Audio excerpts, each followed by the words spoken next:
Good morning, students. Today's class we will see about the fetal circulation. Fetal, fetal circulation and the fetus. The term fetus refers to a prenatal mammal between its embryonic stage and stillbirth. The placenta, organ of human mother, responsible for supplying of oxygen and nutritive material to the fetus and for elimination of carbon dioxide and nitrogen waste of fetus. The fetus in a human being, fetus has been called from the 10th week of gestation till the time of delivery. Till 10th week, the human concept is known as embryo. So fetus is from 10th week till the delivery we call it a fetus, but till the 10th week it is known as the human concept is known as embryo. Umbilical cord. The flexible cord-like structure containing blood vessels and attaching human to the placenta, responsible for supplying elimination of carbon dioxide and receiving oxygen. It is the umbilical cord. Fetus circulation. The circulation of oxygen, blood, deoxygenated blood, nutritive material, etc. to the fetus is termed as a fetal circulation.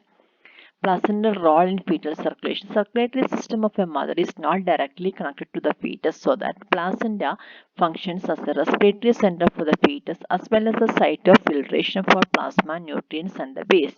Fetal lungs. Pulmonary vascular resistance is the resistance offered to the blood through the lungs. The resistance is very high in fetus because of non-functioning fetal lungs. Because of this high pressure, the blood is diverted from pulmonary artery to the aorta. Blood vessels in the fetus include one umbilical vein and umbilical artery.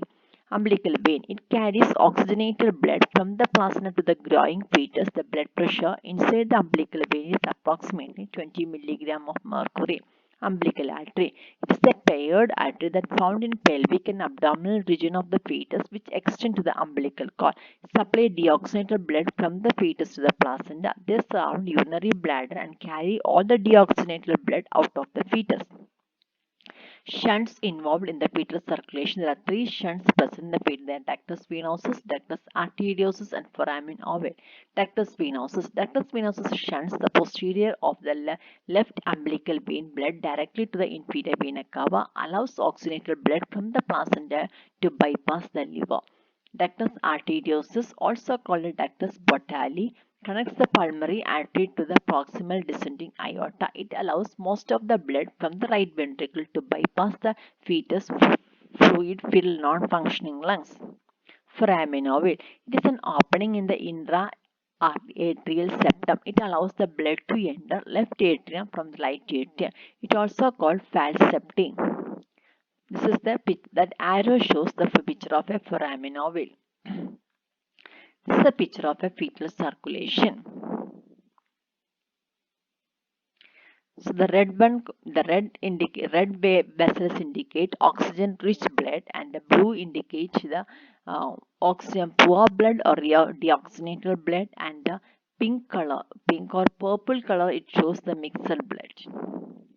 So this is a schematic representation of transition to the extrauterine life. Steps of fetal circulation. The step 1. Placenta accepts deoxygenated blood without oxygen from the fetus to the blood vessels that leave fetus to the umbilical cord. Umbilical arteries. The blood goes through the placenta, it picks oxygen and becomes oxygenated blood. The oxygenated blood returns to the fetus via umbilical cord, that is umbilical vein. The oxygenated blood enters the fetus, passes to the fetal liver and enters the right side of the heart. Foramen ovale allows the oxygenated blood to go from the right atrium to the left atrium, to the then to the left ventricle and out of aorta. As a result, blood with almost oxygen goes to the brain. Blood coming back from the fetus body also enters the right atrium, but the fetus is able to send this deoxygenated blood from the right atrium to the right ventricle, the chamber that normally pumps the blood to the lungs. Most of the blood that leaves the right ventricle in the fetus bypasses the lungs to the second of two extra fetal connections known as ductus arteriosus. Ductus arteriosus send the blue blood, that means the deoxygenated blood, to the organs lower half of fetal body. This allows the bluest blood to leave the fetus to the umbilical arteries to get back passenger to pick up oxygen. Circulatory changes occur at birth. Placenta is replaced by lungs and the organ of respiratory exchange. The lungs and pulmonary vessels expand, thereby significantly lowering the resistance to the blood flow. Subsequently, the pressure in the pulmonary artery and right side of the heart decreases. The pressure of the left side of the heart increases. The increasing pressure of the blood in the left side of the heart decreases the vascular resistance of the lungs. Therefore, blood now enters the lungs as a respiratory exchange. What happens in the right shunts at birth? Closure of ductus venosus, closure of foramen ovale, closure of ductus arteriosus. Closure of ductus venosus. Functional closure occurs within minutes of birth. The structural closure occurs within 3 to 7 days. After it closes, the remnant is known as ligamentum venosum. The closure of ductus venosus is caused by strong contraction of muscle wall of ductus venosus, but the cause of this contraction is not revealed yet. Closure of ductus arteriosus. Closure of ductus arteriosus is by smooth muscle contraction. It is further replaced by fibrous tissue called ligamentum arteriosum.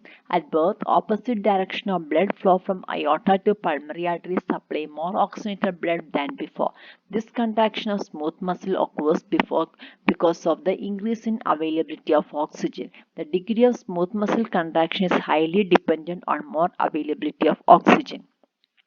Closure of foramen ovale. Before birth, the foramen ovale allows most of the oxygenated blood entering the right atrium from the inferior vena cava to pass into left atrium. Closes at birth due to decreased blood flow from the placenta and inferior vena cava to hold open foramen.